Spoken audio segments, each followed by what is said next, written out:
lucky enough to get 3 lime trees from Boughton House, which we are currently making into 3 Bronze Age boats, which are going to help us tell that story about what the Bronze Age lives would have been like, how they would have used the boats to trade up and down the river. So we're here at Stanwick Lakes for the very sunny first weekend of the big Bronze Age boat build, and the lime logs that were delivered by the army here in the week have now been stripped of their bark and have been split for the top plank by the volunteers, and now they're just trimming the surface so it's nice and flat, ready to be cut or burned into to continue the boat build.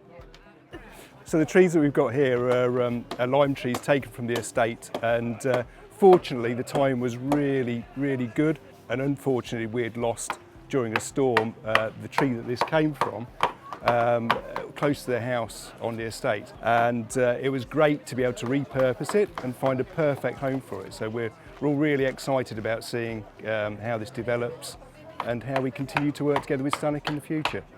I'm not sure how many of you know this, but this week is actually global, certainly within the UK, Volunteer Week, and just want to say thank you so much.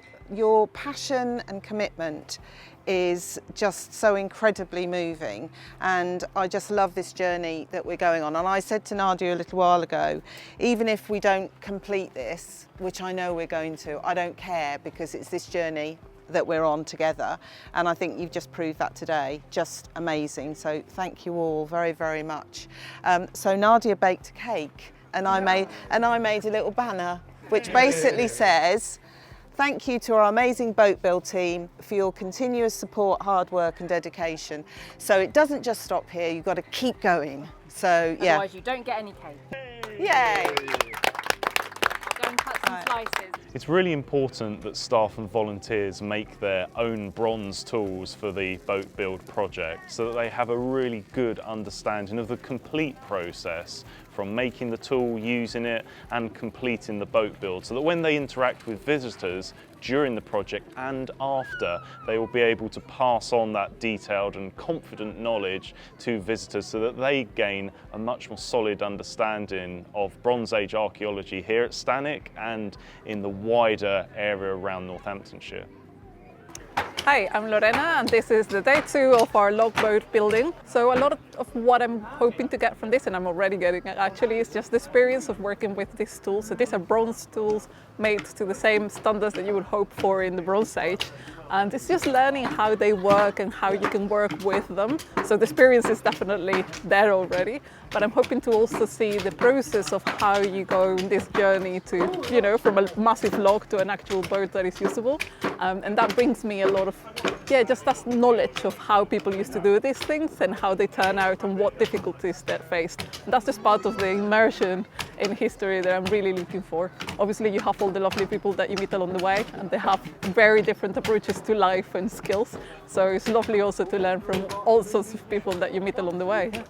The next step will be for us to start to shape the prow and taper it to a nice point so it splits and cuts its way through the water, and then they'll flip it back and start to actually dig the hollow to make it a dugout canoe or a logboat.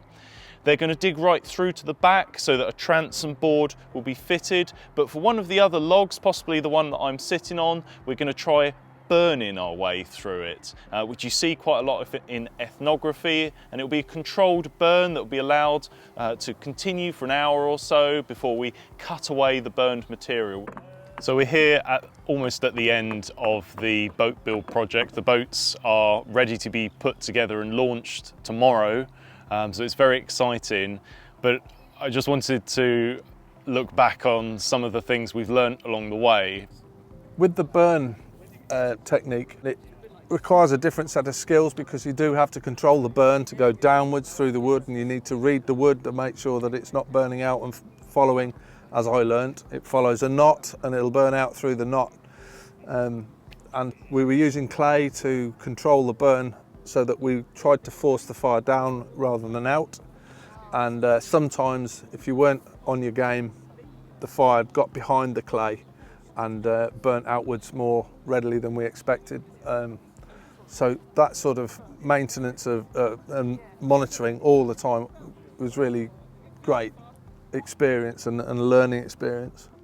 For me as an archaeologist, it's been an incredible project to be part of. I was lucky enough to be part of a team that excavated the logboats at Muss Farm. It helps me understand the archaeology that I excavate. You can sort of ask the questions that you're thinking about when you're on site. Really working on it didn't feel that much different to excavating it. I remember digging underneath that logboat when we were on site and cleaning off the river silts and like feeling the base of the boat, and you could really feel how thick it was.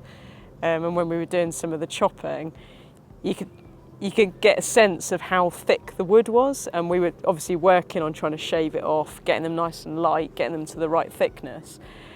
And it really felt like it could have been excavating it or making it. It was a very similar process. The team has learnt a great deal about how diverse some of the tools can be. An axe is not just an axe for chopping trees down, you can do a lot more with it. And even using imperfect wood, because these really should be tree trunks, but these are actually branches. So we've managed to achieve making boats with wood that people would have rejected back in prehistory. So if we can do it with these, with bronze tools, I look forward to see what we could do with perfect wood.